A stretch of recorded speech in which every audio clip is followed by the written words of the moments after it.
Hi welcome to Naveen tick talker channel. చూడండి, రైతు యొక్క వేదన ఈ ముంతా తుఫాన్ ప్రభావంతో చూడండి ఉల్లిగడ్డలు ఎంత పరిస్థితి చూడండి. నీళ్ళు ఆగి చూడండి, ఇది ఇలా ఉంది. ఉల్లిగడ్డ పరిస్థితి ఏమో ఇలా ఉంది, మురిగిపోయి గడ్డలు ఇబ్బందికరంగా ఉంది. అట్టనే మొక్కజొన్న చూడండి, మొక్కజొన్న కోసే పరిస్థితి లేదు. దాదాపుగా 150 రోజులు దాటిపోయింది. చూడండి, ఈ యొక్క మొక్కజొన్న కోసే పరిస్థితి లేదు. నీళ్ళు అయినాయి చూడండి చేనులలో. చూడండి,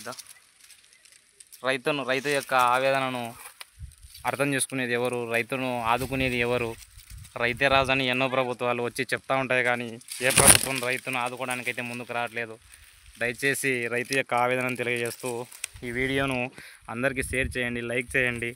ఈ రైతుకు న్యాయం జరిగే వరకు ఈ యొక్క వీడియోను లైక్ చేసి షేర్ చేయండి ప్లీజ్.